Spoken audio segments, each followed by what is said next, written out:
Welcome to Entwined Podcast. Before we get started into episode 25, I wanted to take a few moments to say thank you for listening to the show. So thank you.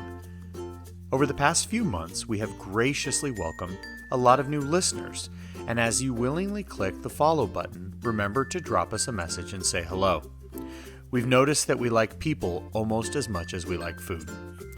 For those of you new listeners out there, if you want to support the show, there are a few ways you can make that happen. The first is super simple and is to head on over to patreon.com/entwined and get signed up.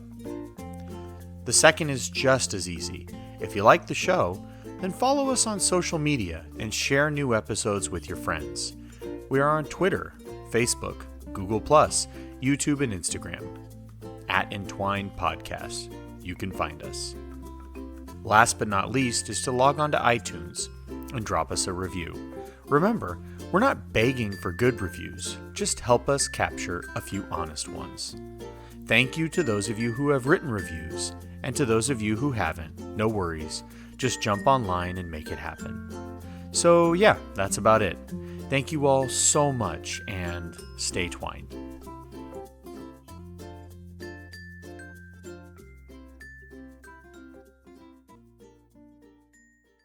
Entwined is a podcast about how so much of the world around us is wound or twisted together.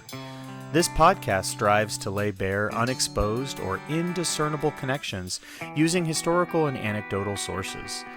I am Elliot Gladstone, and alongside P.S. McKay, this is Entwined.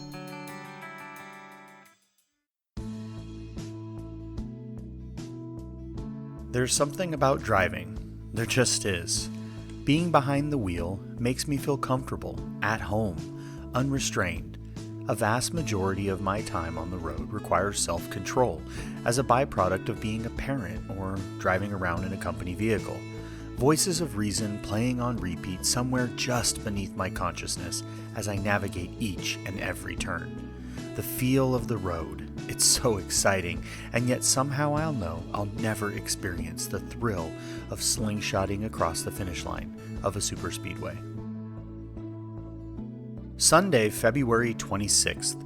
Yesterday, for those of you who are listening to this episode on the day in which it was released, will mark the 59th running of the Daytona 500. A race with a rich history, every lap offering fans around the world 2.5 miles of excitement. What started in 1959 in front of over 40,000 fans at a cost of $8 a person has evolved into one of the most anticipated sporting events of the year. And why do we love it? Because it's predictably unpredictable. Daytona promises wreck after caution-causing wreck at some point during the 500-mile race. Oh, it is definitely going to happen. Sometimes it happens right away, like in 2016, when Chase Elliott, who started in first position in his first ever Daytona 500, found himself a little too close to Carl Edwards. The gentle kiss against the number 19 car basically took the air off his spoiler and forced the young driver into a spin that landed him stalled out atop the Fox logo in no man's land between the track and pit row. Other times, the crash comes in Daytona's final moments. A great example of this is from 2007 when Kevin Harvick and Mark Martin battled the final 2 laps only to watch most of the field wreck around turn 4 as 2 cars crossed the finish line. Here is a statistic that pretty much sums up the excitement of the event. An estimated 54% of the drivers who enter the Daytona 500, or any restrictor plate race for that matter, will end up in some sort of caution-causing event before the end of the race. The scary part of all this is these cars could be going even faster. The Daytona 500 and the Talladega Superspeedway get a special treatment the other tracks are inherently excluded from. Each car that enters a race on one of these 2 tracks are mandated to install a carburetor restrictor plate to limit airflow and reduce horsepower. Fewer horses means less torque and slower lap times as the cars fly down the speedway at a significantly stunted top speed. Interestingly enough, in 2012, the National Association for Stock Car Auto Racing, or NASCAR for short, began using fuel injectors to help determine the proper mix of air and fuel flowing into the stock engine. This means, and many of you have already started scratching your heads, that the carburetor has been rendered obsolete. I established that the aforementioned tracks are affectionately referred to as restrictor plate races, and with the removal of the carburetor, this didn't change. Crazy, right? It could be easy to limit speeds and decrease horsepower by simple injector programming, but the powers that be decided restricting airflow is the gold standard. It has been estimated that over 175,000 gallons of fuel will be consumed by racing teams during the 10-month-long NASCAR season. NASCAR isn't enamored with the possibility of saving a few gallons of gas, but it is, however, absolutely focused on stretching a tank as long as possible. Saving gas, stretching a tank, you might be wondering what the heck the difference is, and you wouldn't be alone. You see, drivers don't really care how much gas they use and are in no way generating tactical plans to try to save the environment. What they are doing is trying to stretch their fuel consumption to ensure optimal pit times, which can put their driver in the best position to win the race. There is actually a term out there created with the specific goal to describe this phenomenon. It's called hypermiling. In 2008, NASCAR racer Dale Earnhardt Jr. managed to get a top win in Michigan after not claiming first place for 76 straight races, using creative fuel economy strategies. As other cars ran out of gas in the final lap, Jr. made it to the finish line only to run out of fuel as he entered pit row. What started out as a way to stretch your commute found its way into the racing strategies of some of NASCAR's finest. Gas, fuel, juice, petrol, the name doesn't matter because the relationship between racing and the oil industry is clearly more than a simple handshake. The mad scientist fuel concoction specifically formulated for NASCAR runs at about 15% ethanol and is green in color. These high-performance vehicles use a little more ethanol than the average soccer mom or dad to help ensure moisture never finds a way into the engines. Important stuff for sure, but keep in mind the average Joe will find his fuel doesn't contain more than 10% ethanol. Ethanol is actually fairly common and can be found in soap, alcohol, perfumes, moonshine, detergents, fungicide, and even deodorant. Ethanol is pretty versatile, and in 2005 the government mandated that ethanol be added to fuel mixtures as a way to improve fuel efficiency and reduce the carbon footprint. Gasoline has clearly changed over time, so much so that it's crazy to think that before the automobile, gas was often discarded. The first ever oil well in the United States was struck in 1859 near a well-known ground seepage point outside the township of Titusville, Pennsylvania. Locals would collect the oil from the creek beds to be used for medicinal purposes as a cure for common ailments. Now, before you consider this level of holistic medicine insane, consider how many products list petroleum on the back label. Oil collection was a slow-moving process, and it wasn't until an Abraham Lincoln look-alike named Edwin Drake constructed a makeshift oil derrick made of pine which sped up the extraction of the black gold. Drake pushed his team hard, often working 6 days a week, using unusual but effective methods, until finally oil began flowing from the well. Edwin Drake would then distill the crude oil to produce kerosene, which was frequently used in oil lamps and stoves. Natural byproducts of the distillation process were petroleum and gasoline, and in reflection, it's amazing that Drake found them useless and disposed of them as useless waste. The new discovery, like anything profitable, drew investors from around the world. It was one of the most historically significant "if you build it, they will come" moments for the United States, as the real estate market surrounding Titusville exploded. Drake built it, and sure enough, people came. So many people came that Drake began to garner the attention of a crafty businessman by the name of John D. Rockefeller, who bought his way into the industry with the purchase of an underdeveloped oil refinery in Ohio. Kerosene had become a vital part of the economy, with Americans buying and selling it at a tremendous pace. You may remember from episode 15, Thunderstruck, that the light bulb wasn't invented until 1878, which left many years of money-making on the horizon for Rockefeller. John D. Rockefeller quickly bought out his buddies in Ohio and took over a controlling stake in the refinery, and in 1870 he formed the Standard Oil Company of Ohio with his little brother and a few other men. Rockefeller was a shark, crafty and patient. He would lurk around until the right time and then buy up smaller and rival refineries.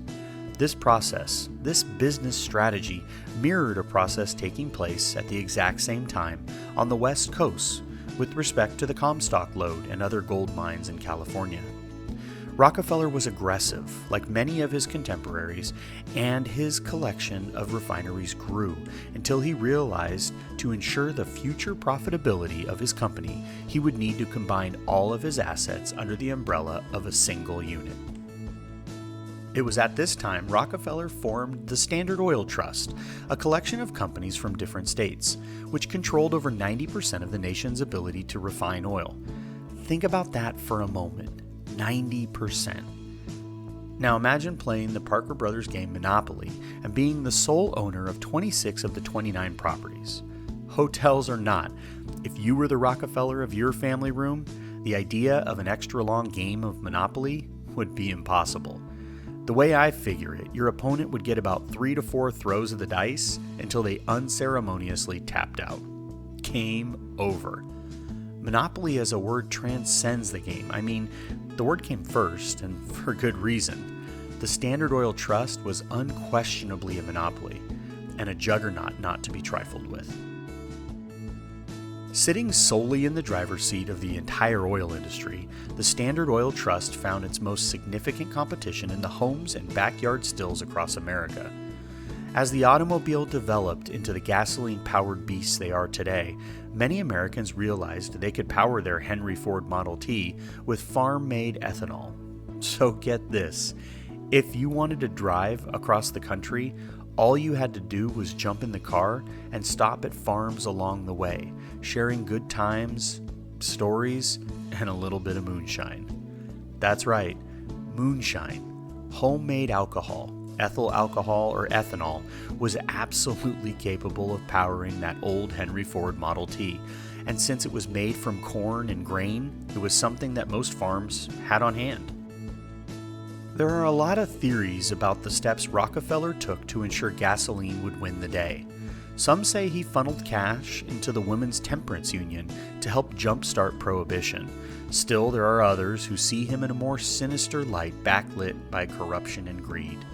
What is known for sure is that Rockefeller contributed time and money to the Anti-Saloon League. The ASL was a relatively large and powerful group. The League was hyper-focused on one single shared goal, which was to ensure the creation of an amendment to the United States Constitution to ban the sale and transportation of alcohol. It was a different time, nothing like today. In fact, there is a PBS documentary out there claiming that before Prohibition, Americans consumed 3 times as much alcohol as they do today. 3 times! That is a heck of a lot of moonshine. A little competition from your local farmer wasn't enough to slow the Standard Oil Trust down as they continued to grow and become more and more profitable. Rockefeller, whether he liked it or not, became the representation of corporate greed in the flesh, and it wasn't long before the government marched in to break things up.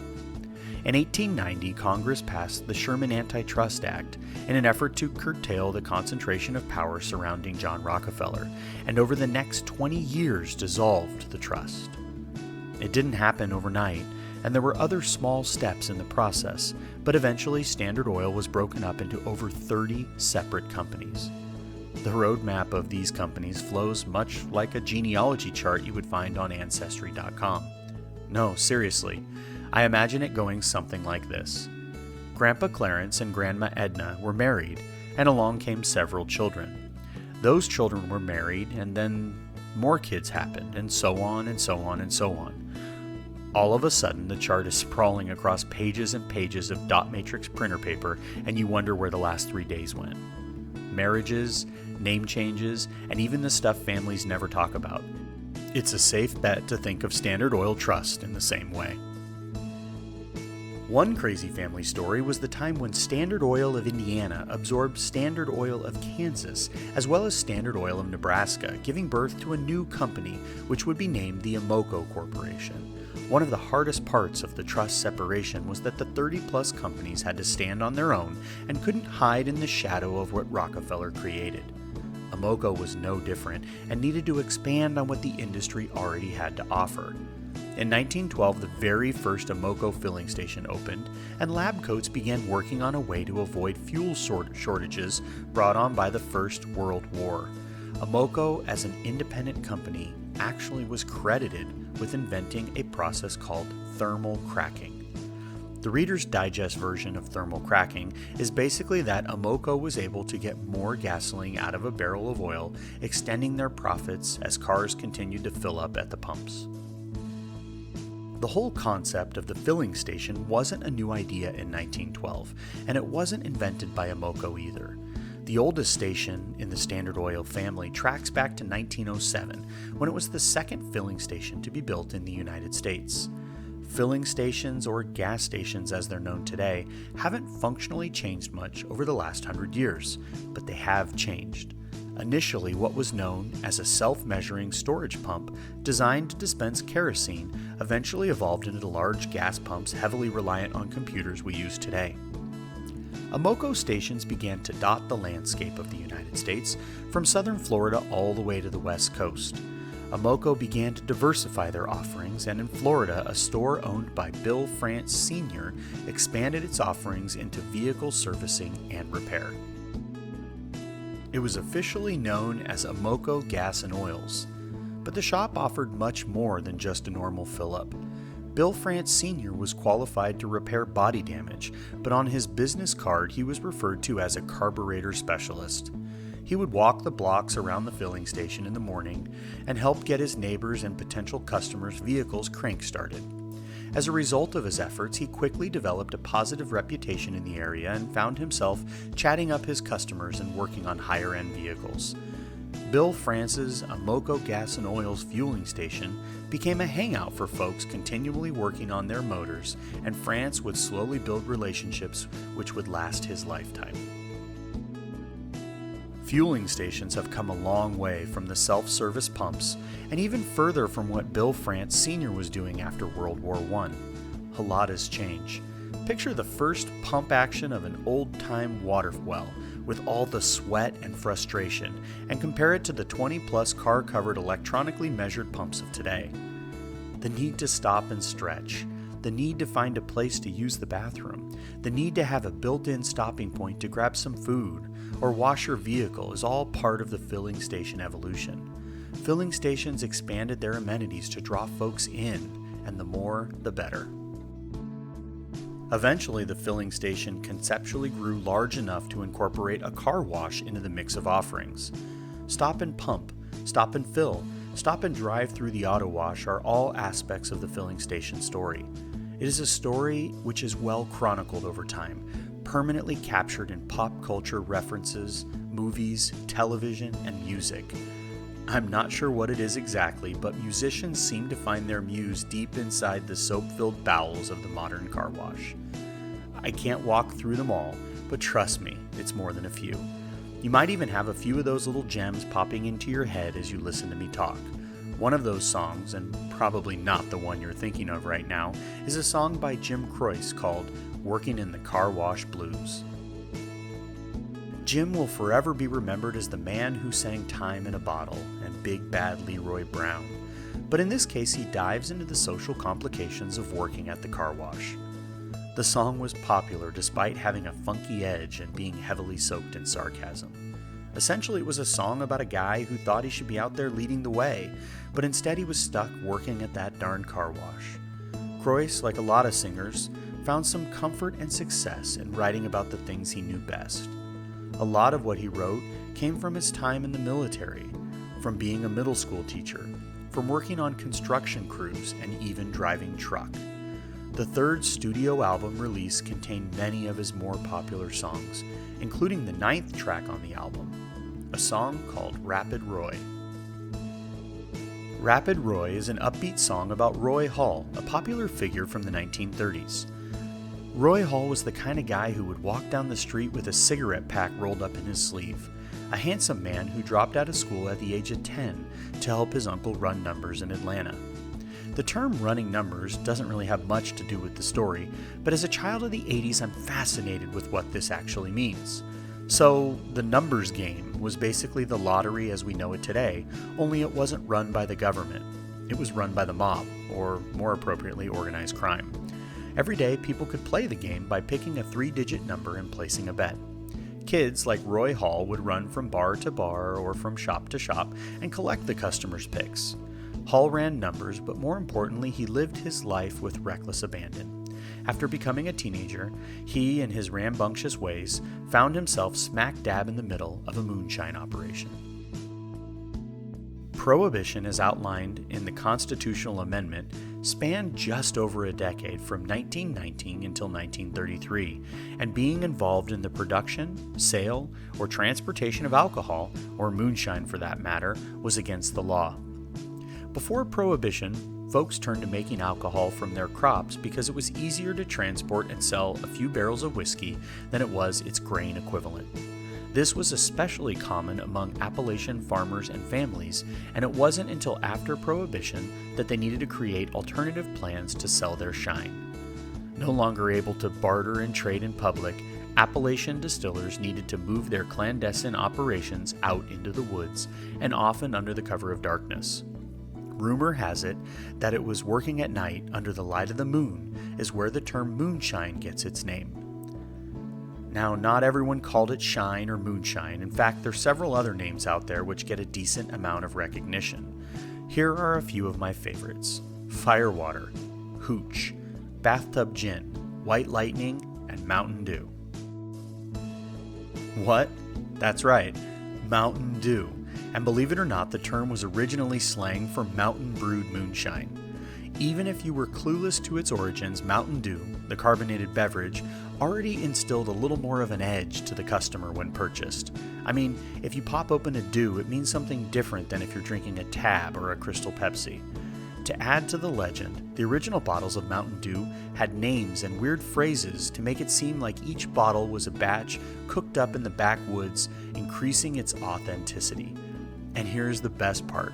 Mountain Dew was originally made to be a lemon-lime flavored mixer to go with your favorite mason jar of moonshine. The brothers who started the company wanted to make it clear what the product was intended for, and the name Mountain Dew was a playful way to deliver that message.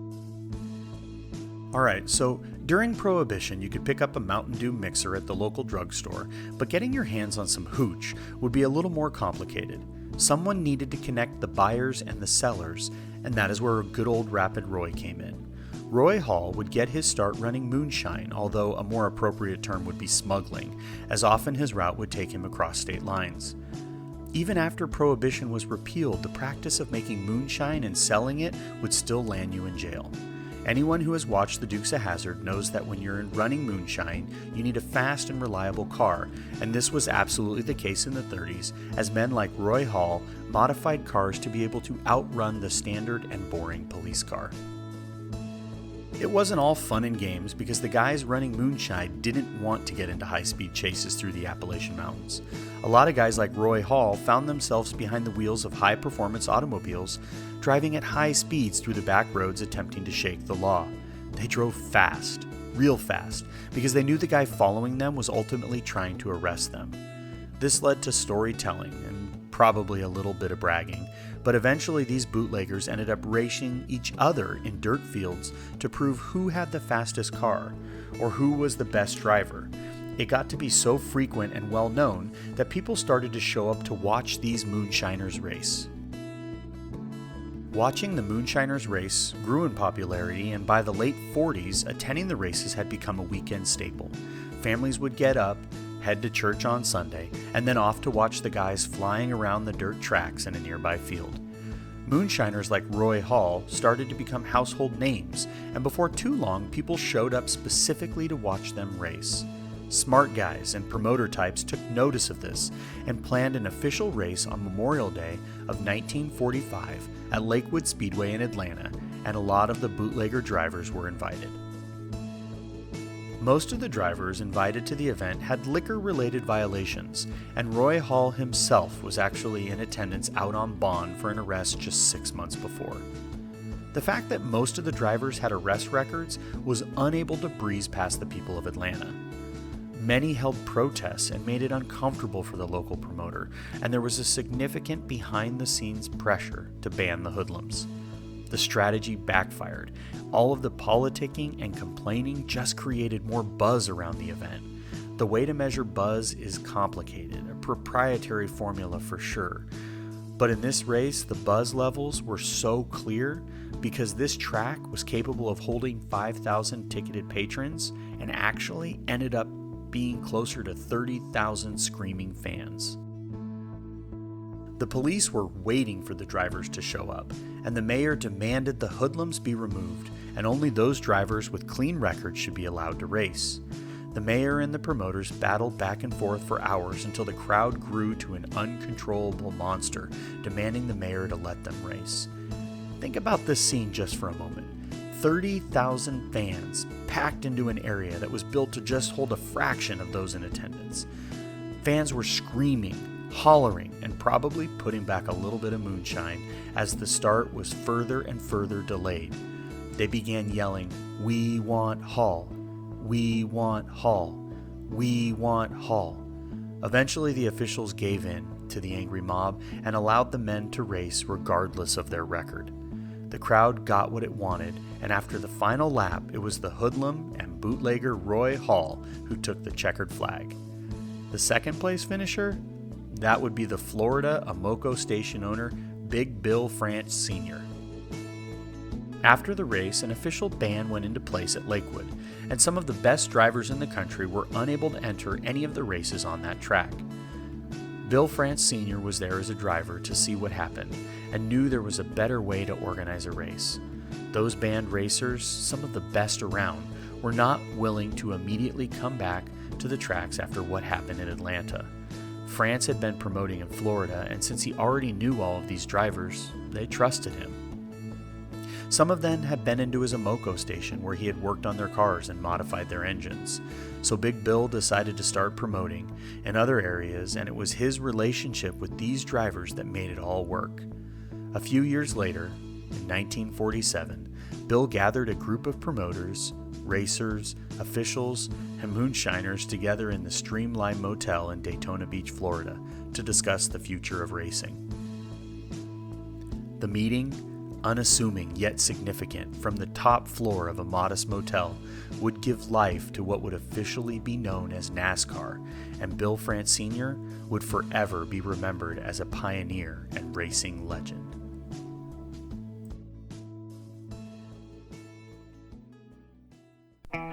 Thank you for listening. This has been Entwined. Entwined is a podcast that releases every other week and is written, recorded, edited, and produced by Elliot Gladstone and P.S. McKay. This episode was written by Elliot Gladstone. Please tune in next time to see what P.S. McKay has in store for us. For more information about the show or the authors, please check out entwinedpodcast.com or visit our Twitter page at entwinedpodcast.